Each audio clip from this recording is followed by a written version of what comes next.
Hi everyone, welcome back to my channel Kenyan Violinist. I'm Patricia Nzomo. I hope you guys are keeping well and keeping safe. This evening I would like to share what I'm actually working on the violin. I am working on a Suzuki. I'm working on a Suzuki method, and I'm on Suzuki book 3 actually. And it's the second piece, the Minuet, and it's by J.S. Bach. I'll just quickly show it to you. By J.S. Bach, and there's a lot of drawings and stuff and phrases and fingerings that I put. This is actually my workbook. So when I'm practicing, I like to jot down, what to remember, what to do, where to look at the dynamics and things like that. So this piece is in G major. There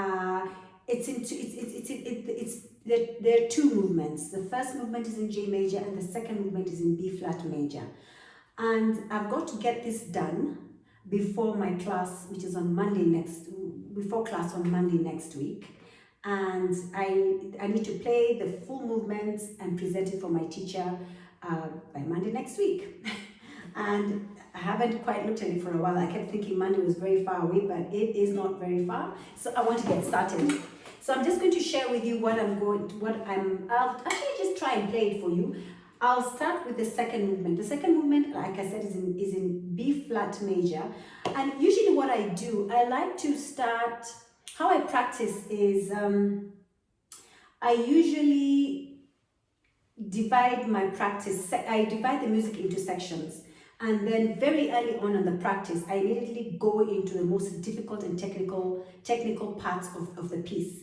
For example, this piece has a lot of triplets and a lot of finger shifts, and then being in B flat major, I need to know how it sounds even before I've played it. I know that I've seen some of the tutorials on YouTube where there's an app that shows the piece that you're practicing so that the viewers are able to see. So I'm going to find out what app it is and try and upload it.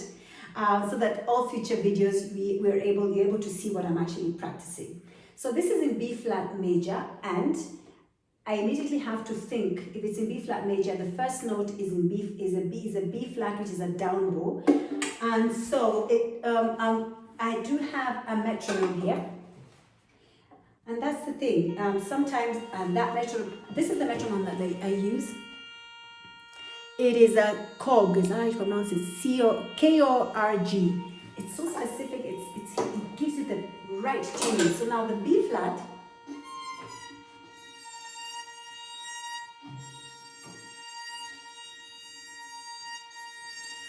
so I haven't quite played this piece before, so it's going to be a bit wobbly because I'm sight reading, talking at the same time, but I just want to just get a sense of what it means to be in a practice room, all the things that it entails. It's always advisable to play with a metronome, but sometimes I like to kind of, before I get the metronome on, I like to just get the feel of the notes. Now I've played the B flat.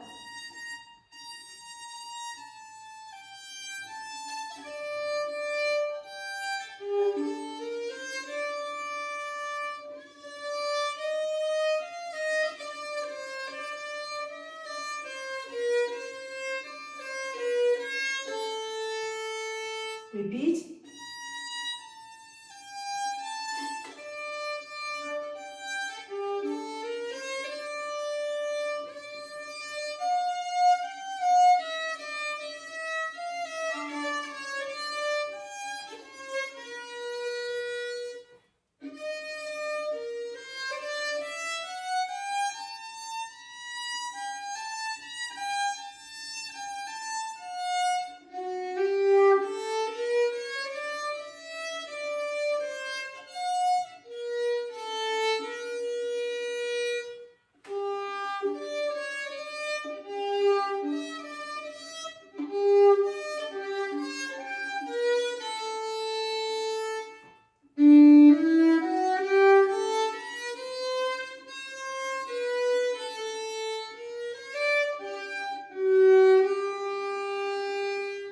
So a few notes wobbly going off the, not sounding in tune, but I what I really concentrated on was keeping the rhythm. I tried to keep the rhythm going, and that was one of my biggest challenges when I first started.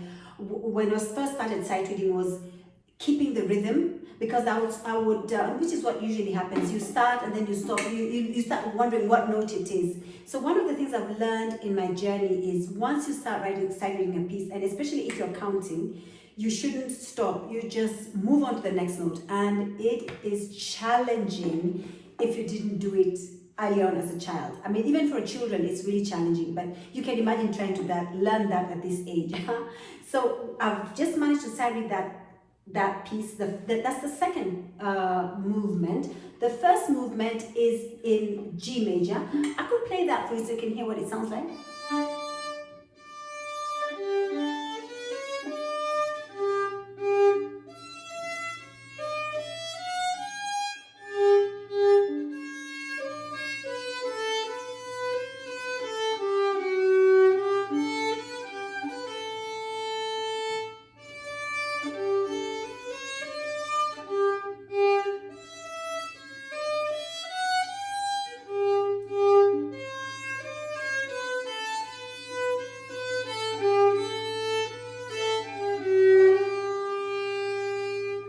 So that's the first part. I didn't finish the whole movement, but that's just how the first part feels.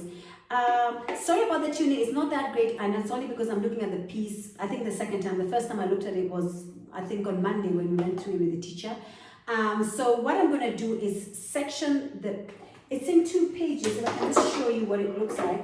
I really need to get that app that shows what music I'm playing with. But anyway, it's in two. There you go. It's in 2 movements. So that's the first movement, and that's the second movement. Yeah. So I'll section it, put in the phrasing, look where I need to put in, work on the fingerings, and hopefully, because I'm going to perform it, it's going to be a Zoom performance with my teacher. So I will. This is just a general background of what's going to happen, so that when I upload the full video of my performance, you will know how far I have come. So I just thought I should share this really short video just to show you behind the scenes of what usually goes on with some of these things, because sometimes we appear on stage and we look, oh my goodness, we look like we just came out of, we were born playing, but there's so much that goes on behind the scenes. And I thought I would love to share some of these experiences with you, so that you're able to connect easily with me, because then you know, okay, so it's not easy, but it's all about persistence and focus and discipline. So thank you so much for watching. I look forward to seeing you guys in the next video. Have a beautiful week ahead. Bye for now.